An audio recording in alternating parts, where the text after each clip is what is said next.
Dance Arts of Columbia provides fitness fun for everyone from 3 years old to adult. Dance Arts is a good environment where the friendly staff makes you feel comfortable. Dance Arts feels that dance is an art form that you can experience firsthand by learning tap, jazz, modern, musical theater, lyrical, and ballet. Dance Arts urges you to enjoy a sense of accomplishment while getting fit and having fun. For class information, call 875-1569. Dance Arts of Columbia, serving Columbia since 1979.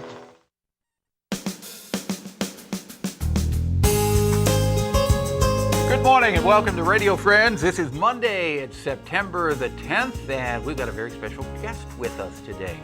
If you've been a part of the Columbia community for some years, or Central Missouri, you probably know Ed Ailer. Maybe you know him as Dr. Ed Ailer, Boone Hospital. But today, Ed Ailer, book author, photographer. Good to have you here. Well, it's great to be here, Paul. Now, you have put together a beautiful, beautiful book. It's called Blue Highways Revisited. Yes. Right? Tell me about the book. And we've got some lovely pictures to show you that you'll have to look at online. But tell me about the book before we go into it. Well, William Lee Steep Moon wrote the book Blue Highways after taking a trip of almost 14,000 miles on back roads of America through 38 states. That trip was in 1978. His book came out in December of 1982. And I first read his book in January, a cold winter night in January 1983, and I just fell in love with the book. I was hooked. So I knew at that time, someday I'm going to make this trip.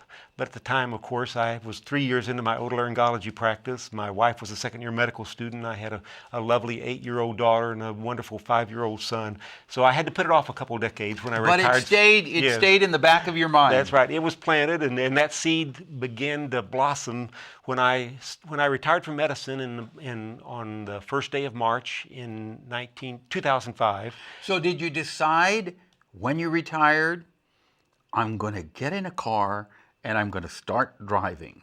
Well, I decided that probably about a year after retirement, and I approached Pete Moon. I said, Will, can I make this trip and do a photographic version of it? And it was really interesting, his response. He said, one of the most common questions that people ask me is, when are you going to take this trip again and see how things have changed 30 years later? He said, I'm never going to make that trip, so I give you my blessings. Let's do it. Now, he would confide into me much, much later when the book was almost finished that he didn't think I or my son or anyone else would actually travel that 14,000 miles and produce a book. Oh, so he gave you his blessing, but he didn't think it was going to come off. Well, you know, it's a major commitment. Yeah. And so it was interesting. His trip was 89 days of travel.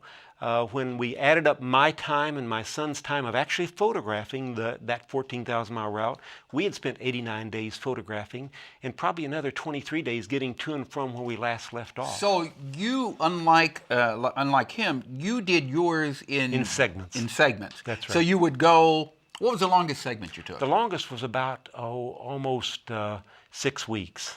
Because at that point I said, I've just got to get this thing finished. But before that, it was sometimes several days, sometimes several weeks. So what would you do? You'd drive to a place and you'd fly back, or you'd fly to a place? Well, actually, you'd drive there because we had to travel the roads. Right. So if I left off in New Mexico, I'd have to drive back to New Mexico and start the route. And you wouldn't fly to New Mexico and then rent a car and pick up? No, because I traveled in a van, much like Heat Moon did.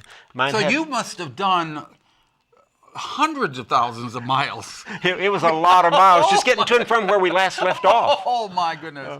But it was fun doing it. Yeah. So how many years again did it take you to complete the book? About 5.5 years. 5.5 years. So you took the pictures and then you came back and put the book together. That's correct. All right. Now we've got some beautiful pictures, and what I want you to do, if you're driving right now, obviously, I want you to paint a picture, Ed, of what we're seeing. But go to kbia.org when you get to a computer. kbia.org, click on talk shows and click on Radio Friends and watch this segment because the pictures are just outstanding. This one, an old barn almost collapsing. Yes, and it was on Route 14 in southern Louisiana, probably only about 25 miles from the coast. Yeah, and you can see the moss on the trees there. Yes, so that's a live oak with moss hanging off the trees. It's just one of those things. It was really interesting. Now, Heat Moon didn't describe that barn, but so many times you'd be driving down the same road and you would think, 30 years later, you're not going to find anything the same. But you did. But time and time again, it was deja vu. We'd go around a curve or pop over here, and there was a scene that you knew. He's so descriptive with his words that you knew that was the scene he described, and of course you'd stop and take that image. Right. And there, now, this next one that we have, where is it? This is one of those. This is in the Chiricahua Mountains in southeastern Arizona, just barely outside of New Mexico. And in this one, there's a highway going through a mountain pass.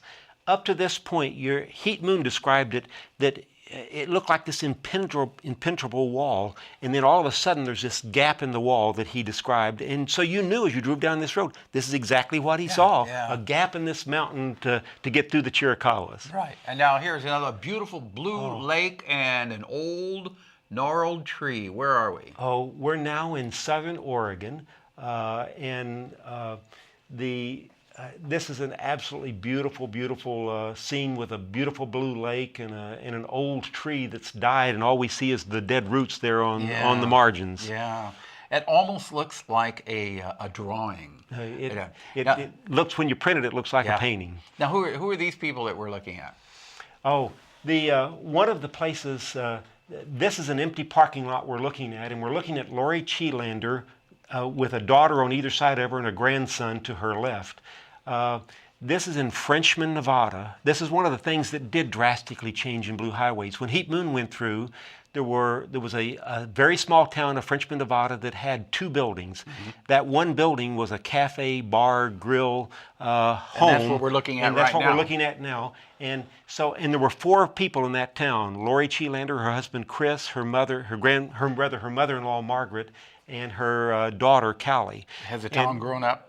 The town hasn't grown up. The Navy bought them out 6 years after Heat Moon made his trip through there and wiped the town clean. So the previous picture shows there's no building there at all. Okay. This is a really fun story, though, because I drove to this spot. I knew from the angle of Highway 50, I knew from the mountains, that I'd found where Frenchman used to be, but it wasn't there anymore. But just to the right of this, there's a sign over there that says Naval Bombing Range, no admittance, of course.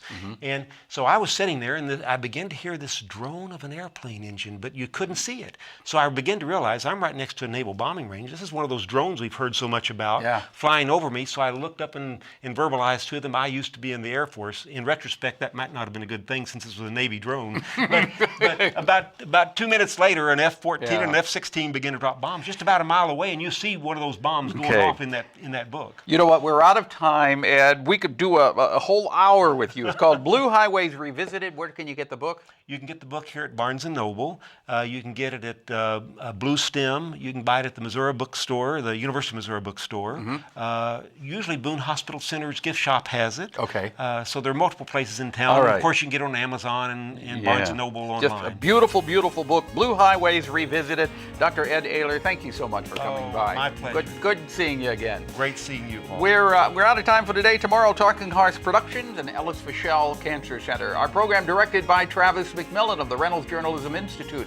Audio, Pat Akers, KBIA. Our floor director is Danny Madison. And our assistant producer and guest coordinator, Uncle James Mauser. Watch this program. Go to kbia.org, click on Talk Shows and Radio Friends. It's beautiful pictures. All right? See you tomorrow. Bye-bye.